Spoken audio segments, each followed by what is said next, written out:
Y quiero que vayamos a la Biblia, ¿les parece? ¿Les parece si leemos un poco la Biblia?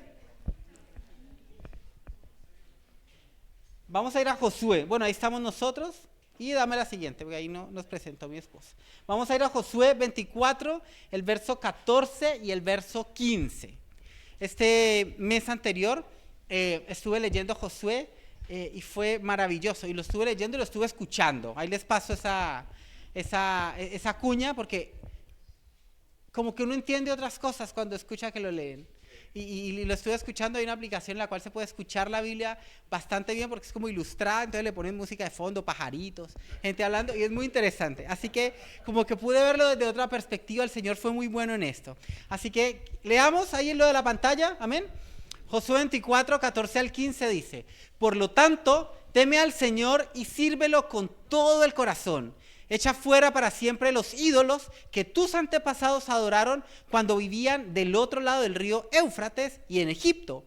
Sirve únicamente al Señor. Y el 15 dice: pero si te niegas a servir al Señor, elige hoy mismo a quién servirás.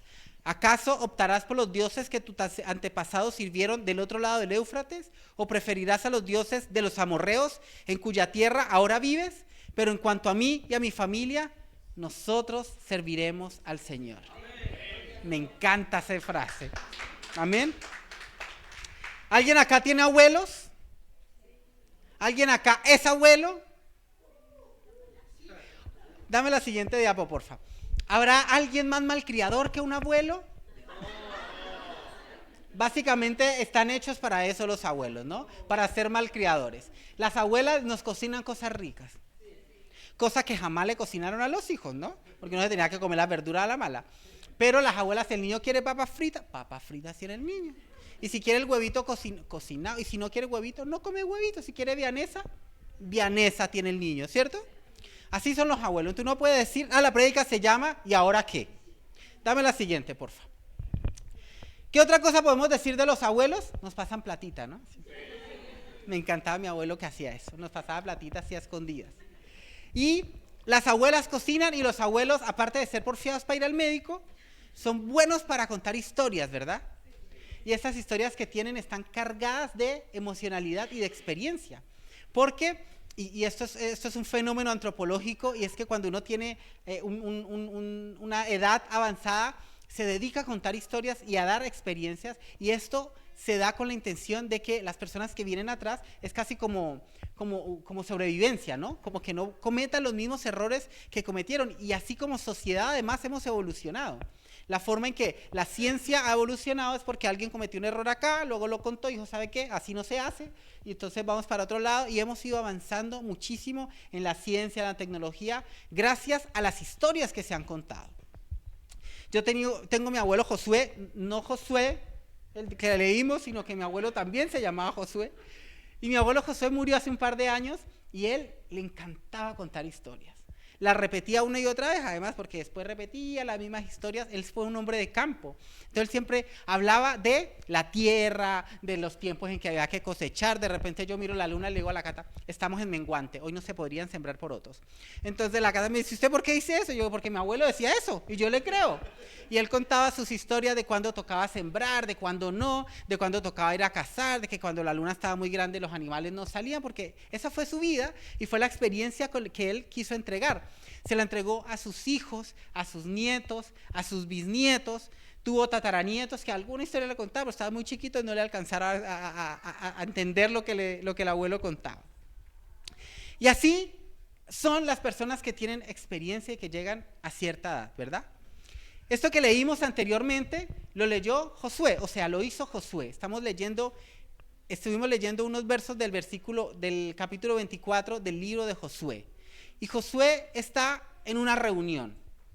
Y lo que hizo fue llamar a las tribus de todo Israel. Ahora, Josué era un hombre avanzado en edad en ese momento. Dice la Biblia que él murió a los 110 años. Pero era un hombre lleno de experiencias. La primera vez que aparece Josué en la Biblia es por allá en el Éxodo, cuando salieron de la tierra de Egipto. Uno como que no hace nunca ese nexo, y ¿verdad? Él salió de Egipto con Moisés, con la gente que salió Josué. Entonces tiene un bagaje, toda la historia que él tiene muy poderoso. En el libro de Números, por allá como el capítulo 14, me di cuenta que Josué no se llamaba Josué, se llamaba Oseas. Y Oseas no le gustó el nombre a Moisés, así como cuando el abuelo le cambió el nombre porque no se acuerda. Entonces no le gustó ese nombre y le puso otro. Le puso Josué a Oseas. Y él fue uno de las 12, dame la siguiente diapo, y él fue una de los 12 espías que fueron a ver la tierra prometida. Moisés hizo un grupo de personas, los envió y para que vieran la tierra prometida. Entonces él vivió esa experiencia y además fue una de las únicas 2 personas que pisó la tierra prometida junto con Caleb. Miró una cantidad de cosas alrededor de su vida maravillosa. Y hay algo muy importante de la vida de Josué y es que fue un hombre muy estable. Y yo le oraba al Señor y decía, Dios mío, dame la estabilidad de este hombre, porque siempre estuvo ahí, junto con el Señor. En ninguna parte de la Biblia se le acusa de que hizo algo indebido. Y esto, porque la Biblia no se le calla nada a nadie, ¿no? Cuando la vieja era chismosa y ahí estaba inventándose el chisme, y cuando cometía el error, y ahí el David andaba viendo lo que no veía, y la Biblia no le quita ni le pone nada a nadie. Dice lo que es. Y de Josué no encontré nada. Uno se inventa de pronto un chisme de Josué, pero no está en la Biblia. Entonces fue un hombre muy estable en la presencia del Señor, un hombre muy fiel. ¿Y qué hizo Josué ahí? Después de haber pasado toda esta experiencia, está llegando al final de su vida, a los últimos años de su vida. Yo creo que él sabía ya que le quedaba poco y lo que hizo fue citar a las personas de todas las tribus, personas que dirigían las tribus además, capitanes de ejército, ancianos, personas importantes, y los reunió en Siquem, en el monte de Siquem, y les empieza a relatar el verso 2 al 13, lo que relata es algo que el Señor dice a través de la boca de Josué.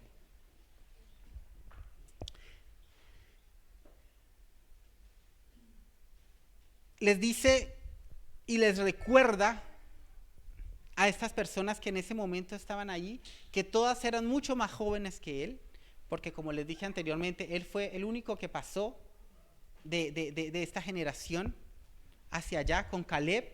De resto todos eran más jóvenes y él estaba en la necesidad de entregar. Entonces lo que quiere hacer es ponerlos en su sitio, ¿no? Les recuerda dónde están en ese momento y gracias a qué. Yo me imagino que Josué recordaba que él había ido a ver la tierra prometida y había traído su informe, ¿no? Y había visto además lo que era el Señor. Yo me imagino que Josué también se acordaba en ese momento de que él fue un muy buen gregario. Un gregario es una persona que es como un soldado raso que hace caso y que está ahí al lado del líder. Y sabe, eso a mí me habla de una identidad poderosa de Josué en el Señor, porque jamás tuvo envidia ni deseó ninguna cosa que no se le atribuyó. Él fue un hombre muy leal. Y en ese momento el que estaba ahí, toda esa experiencia estaba tomando fuerza para lo que les estaba por decir, su informe final. Además de todo esto, Josué fue quien cruzó el río Jordán cuando se abrió. Y cruzó, y fue el único que pudo hacerlo, porque los demás tuvieron que morir antes de hacer esto, ¿no? Las otras personas fallecieron, cruzaron el Mar Rojo, pero muchos y solamente Josué y Caleb lograron pasar esto, el río Jordán. Vieron muchas cosas del Señor. Y ahora estando ahí, los pone como en alerta, ¿no? Les dice, mire, vamos a arreglar acá las cosas. Y desde su experiencia, el Señor habla a través de la vida de Josué. Es más, el versículo 2 dice, así dice el Señor, cuando se está refiriendo a lo que les va a decir. Y los pone en su sitio, les dice, mire, las cosas fueron así. Y les habló desde que le habló a Abraham hasta el momento en el que estaban. Desde que se formó el pueblo, de cómo habían atravesado Egipto, de cómo a pesar de todas las circunstancias el Señor había estado con ellos, les habló de toda una historia. Les habló desde ahí, de Isaac, le habló de Jacob, le habló de Egipto, le habló de la esclavitud que tuvieron, le habló de la alianza ellos vieron, además, toda esta generación estaba viendo cómo todos los pueblos a los cuales ellos llegaban estaban rindiéndose ante ellos, porque el Señor les daba siempre la victoria al pueblo de Israel. Y ellos eran fieles testigos de lo que el Señor estuvo haciendo en su pueblo. Y es que a veces se nos olvida un poco la fidelidad de Dios. Y es bueno recordar el momento en el que estamos, por donde hemos pasado. Hace 150 años en Chile no había un lugar para donde se podían enterrar las personas no católicas. Recién en 1883 hubo un lugar a donde se podían enterrar estas personas, y ese es el cementerio de los disidentes que está en Valparaíso. En ese mismo tiempo andaba un tipo que le decían Canuto, Canut de Bon, predicando el evangelio, y le tiraban piedras. Y él decía: con estas piedras voy a edificar la casa del Señor. Hace 100 años tener una reunión como esta era casi utópico. Primero, porque no existían iglesias. Segundo, porque la palabra del Señor no era bien vista que se hablara de manera pública. Solamente se podía dentro de contextos eclesiásticos muy cerrados. Nadie podía leer la Biblia. Y estoy hablando cosas que vivió mi abuelo, que vivieron nuestros abuelos. No es tan alejado de nuestra realidad. No estoy hablando de algo que pasó hace 2000, 3000, 4000 años. Estoy hablando de algo que pasó en nuestra historia inmediata. Cuando uno ve a lo largo de la historia, si pensamos en 70 años, es súper poco tiempo. Recién en la década del 40 del año pasado, del siglo pasado, hubo una ola expansiva del evangelio en Chile, porque empezaron a llegar misioneros de Gringolandia, como le digo yo, de Estados Unidos. Personas que dejaron todo allá y duraban 15 días en barco o más para poder llegar a la costa chilena con una Biblia y con todas las expectativas de lo que el Señor iba a hacer con ellos. En 1953 la Asamblea de Dios se estableció como organización religiosa, hace 72 años. Ahora el 20 de marzo se cumplieron los 72 años. Nada en la historia. Y de repente nosotros asumimos que los beneficios que tenemos se nos son dados como algo ni siquiera que nosotros tenemos que ganárnoslo. Asumimos que no que es un beneficio, ni siquiera lo agradecemos, sino que lo tenemos por sentado. El agua potable la damos por sentada. Una atención médica la damos por sentada, aun cuando no sea lo ideal que uno quisiera, pero si uno compara con algunos países en el otro lado del mundo, es impresionante lo bien que estamos. Damos por sentado un plato de comida. Damos por sentado levantarnos de la cama, mirar, oler. Damos por sentado muchas cosas y se nos olvida el momento en el que estamos parados. Y hay algo que les dice en el versículo número 13 que me encanta y se los quiero leer. El Señor les dice por medio de Josué a estas personas: yo te di tierra que no habías trabajado y ciudades que no construiste, en las cuales vives ahora. Te di viñedos, huertos de olivos como alimento, aunque tú no los plantaste. ¿Alguien se ha comido una fruta, una uva en este tiempo de un viñedo que no plantó? Sí. Todos, yo creo. Todos. Y gratis, porque de repente uno va a la parra al vecino, está lleno y le regalan uva, ¿o no? Hace unos años yo fui a un lugar y encontré un viñedo hermoso y bajé un poco de uvas y me las comí, y el Señor me hablaba de eso. Decía: ¿quién le habrá echado agua a esa vid que tú te estás hoy disfrutando? Y yo dije: Señor, qué profundo lo que me dices. ¿Cómo es posible que yo pueda recoger el fruto de personas que trabajaron hace años? Eso es lo que el Señor nos pone a nosotros y nos dice esta noche: oye, ¿cómo estás tú? ¿Dónde estás parado? Y estamos de aniversario, y siempre en los aniversarios recuerda, celebra, pero es un momento de cumplir un ciclo para partir otro. Amén. Es un momento de poder seguir avanzando, en donde uno se evalúa para ver hasta dónde tú alcanzas y dónde puedes seguir hacia adelante. Y en realidad, con todo esto, dame la siguiente, porfa. El Dios que te conoce te llama a un compromiso concreto de fidelidad. Esto es lo que Josué le estaba enseñando y queriendo decir a su pueblo, con toda esa experiencia de años que había tenido, y es lo que nos dice hoy a nosotros, el Señor por medio de su palabra. Es lo que te dice a ti. Él quiere un compromiso concreto de fidelidad con Él. Y no es solamente para las personas que quizás están nuevas acá o que nunca han ido a una iglesia, sino es un compromiso que nosotros debemos hacer. Las personas que estaban ahí conocían del Señor. Y usted puede estar años en la iglesia conociendo algo del Señor, pero no conociendo al Señor. No conociendo la realidad que Él quiere para usted. O estar pasmado en su propósito, en el propósito que el Señor tiene para su vida. Y el Señor hoy te llama a un compromiso concreto de fidelidad. Ahora, ¿es difícil un compromiso concreto de fidelidad con Dios? Sí. La respuesta corta. Como humanidad estamos dados a alejarnos del Señor siempre. Cuando estudiaba para esta prédica, pensaba y decía, ¿sabe? Los israelitas, pensando que la gente a veces dice, no, yo no creo en Dios porque yo no veo los milagros. Y a veces no los ven porque no los quieren ver. Pero uno dice, los israelitas tenían una columna de humo que los cubría del sol, ¿no? En la noche tenían una nube que los cubría del sol, y en el día en la noche tenían una columna de fuego que los protegía, les daba luz y les daba calor. El desierto es helado. Y ellos daban por sentado que esas bendiciones que tenían, que era un absoluto milagro, lo tenían simplemente porque sí. Y aún así decidieron desobedecer al Señor muchas veces, porque nuestro corazón está inclinado a hacer el mal. Está inclinado a apartarse del Señor. Así que, ¿es complejo? Sí.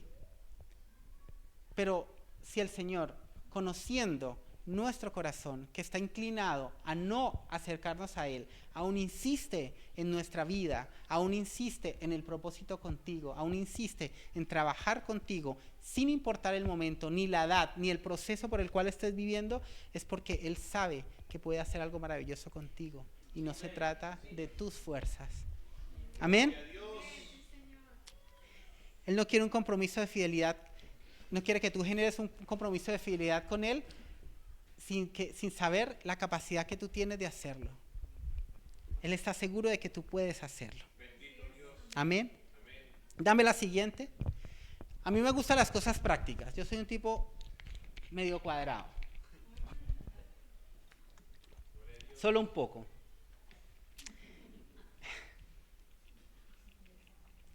Cuando Josué está ahí hablando,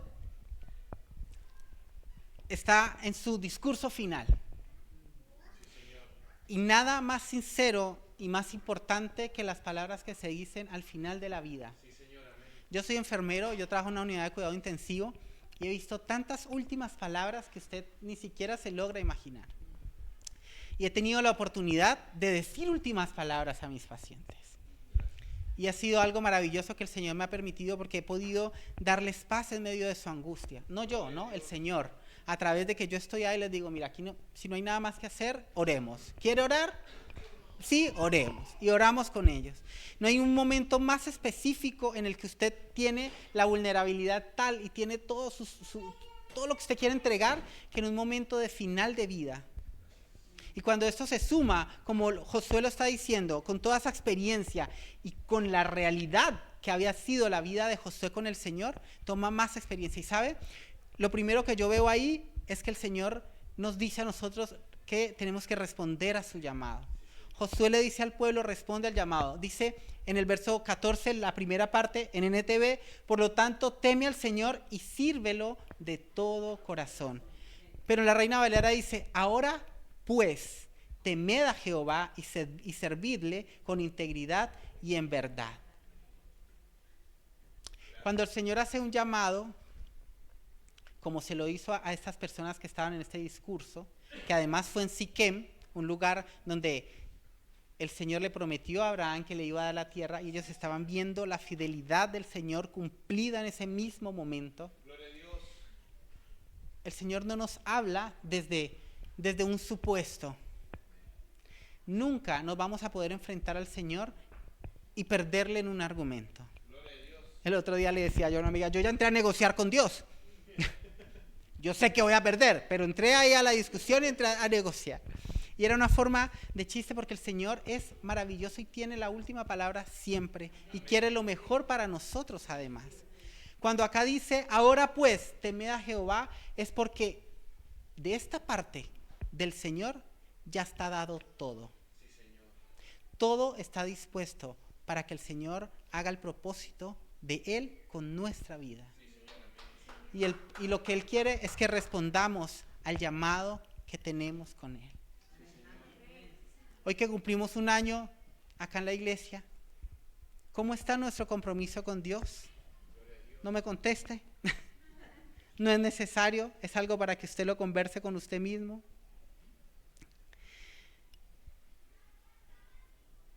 Hay un versículo que me encanta ahí en Apocalipsis, que yo sé que todos lo hemos escuchado. Dice, he aquí yo estoy a la puerta y llamo.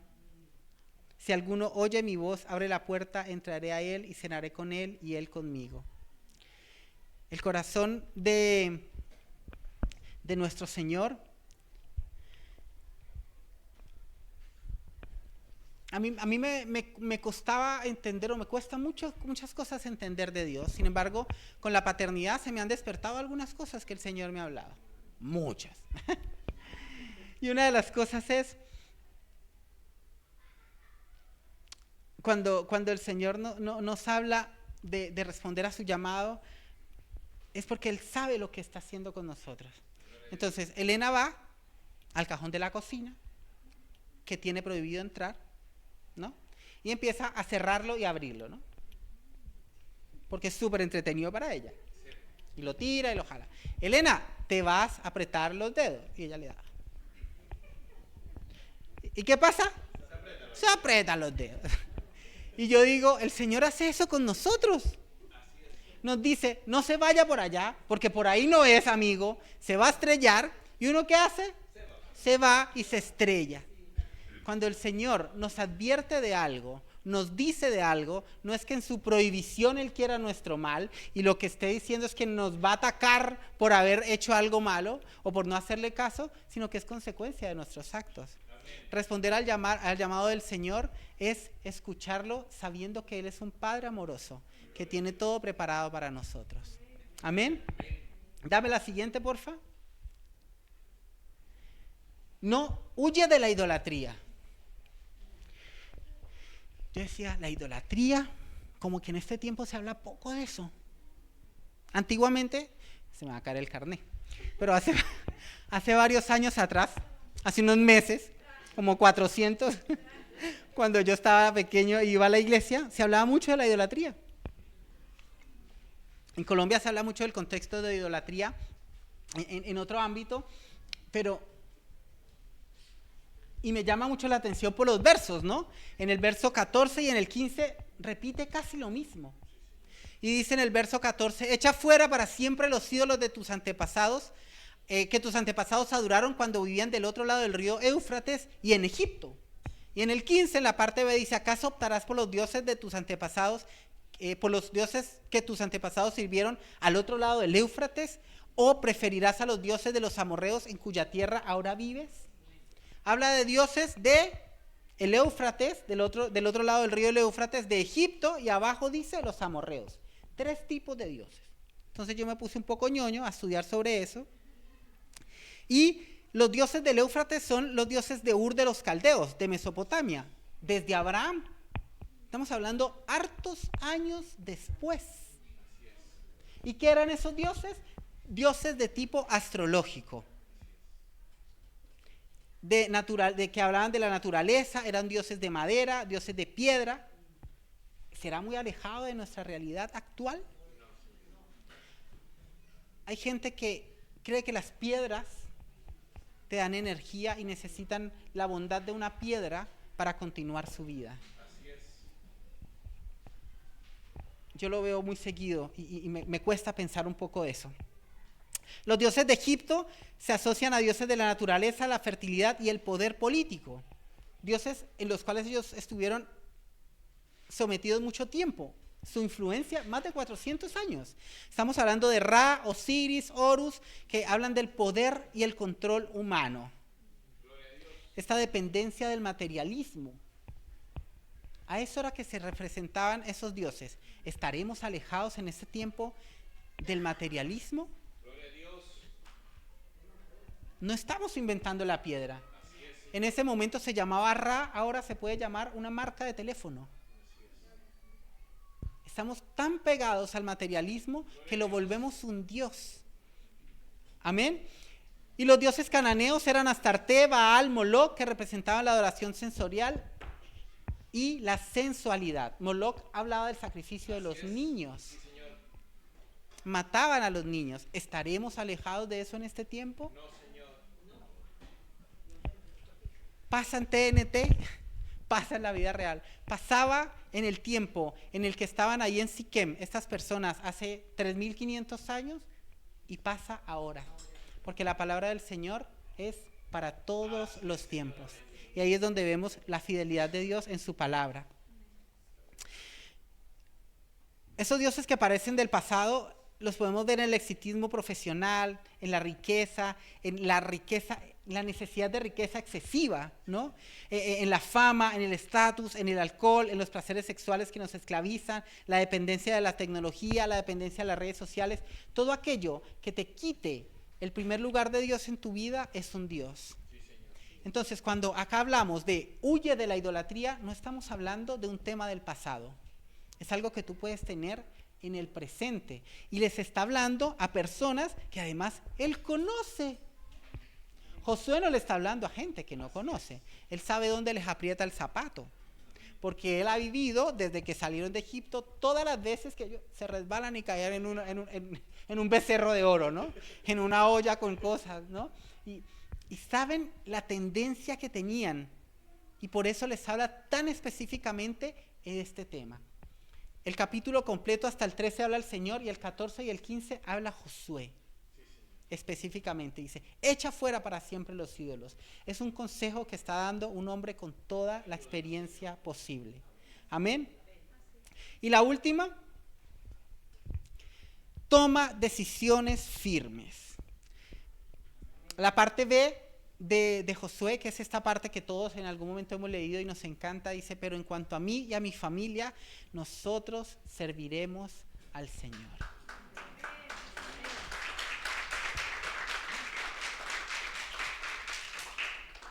¿Saben? Yo tengo una amiga que tiene como 85 años, la tía Dora. Y la tía Dora, aunque ustedes no crean, maneja auto y maneja muy bien. Un poco imprudente, pero maneja bien. Entonces cuando nosotros, pues ya se conoce Santiago de cuando las calles tenían vacas, ¿no? Entonces ya se conoce todas las metidas, dónde uno se debe meter, dónde no. Entonces cuando nosotros vamos con ella en el auto, la Cata le da risa porque yo apago el Google Maps. Y escucho a la tía Dora. Porque ella me dice, vamos por acá, vamos por allá. Y llegamos muy rápido. ¿Por qué? Porque ya tiene la experiencia. Entonces lo que ella me dice, lo dice en base a toda su experiencia. Y tiene razón la mayoría de las veces. Porque sabe dónde están los tacos, porque se conoce todos esos lugares, sabe cómo llegar a su casa mejor que nadie. Entonces cuando yo veo acá que Josué les dice, pero en cuanto a mí y a mi familia, Josué tiene 110 años, está a punto de morirse. Entonces uno dice, pero ¿cómo va a tomar una decisión si ya no le queda nada? O sea, ¿para qué? Descanse, caballero, váyase para su casa. Pero no lo dice de aquí hacia el futuro.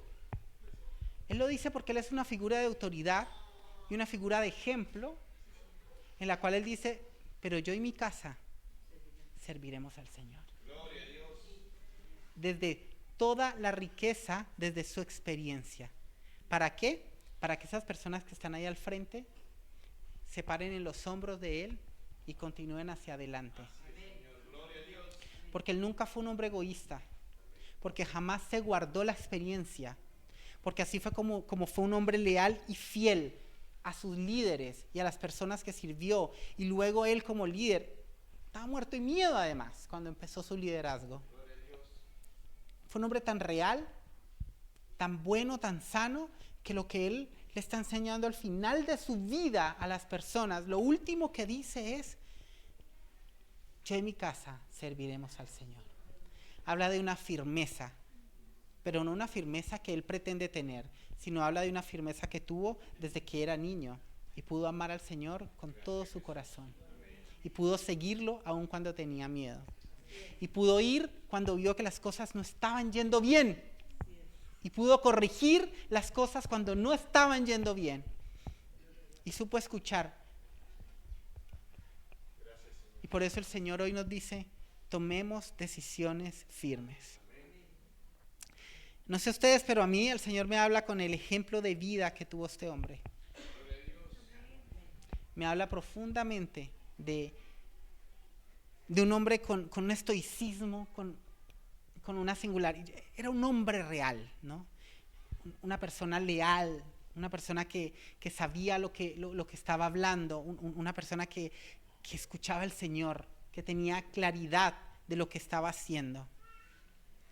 Y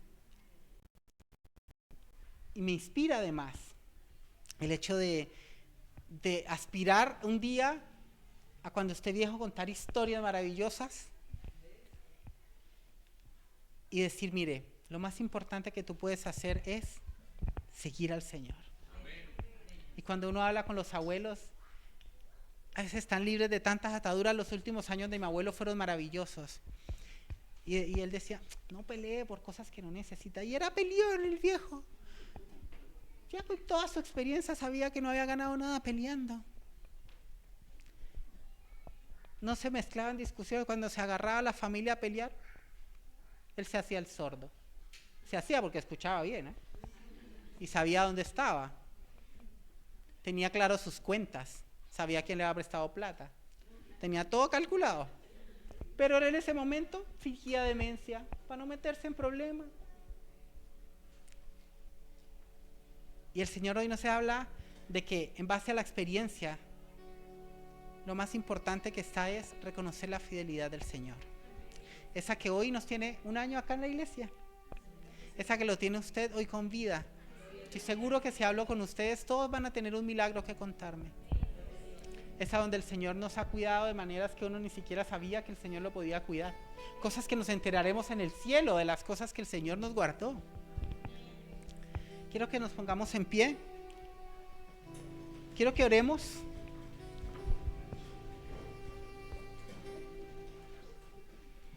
En esta reflexión de lo que significa tomar una decisión concreta de fidelidad con el Señor. Y que el Espíritu Santo hable a su corazón esta noche.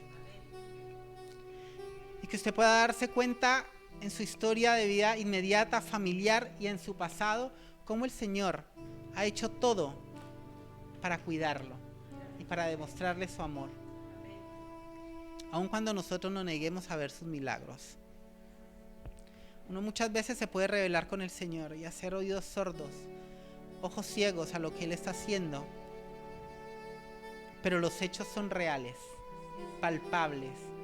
Y aunque peleemos, no vamos a poder negar lo bueno que ha sido Dios hasta hoy con nosotros.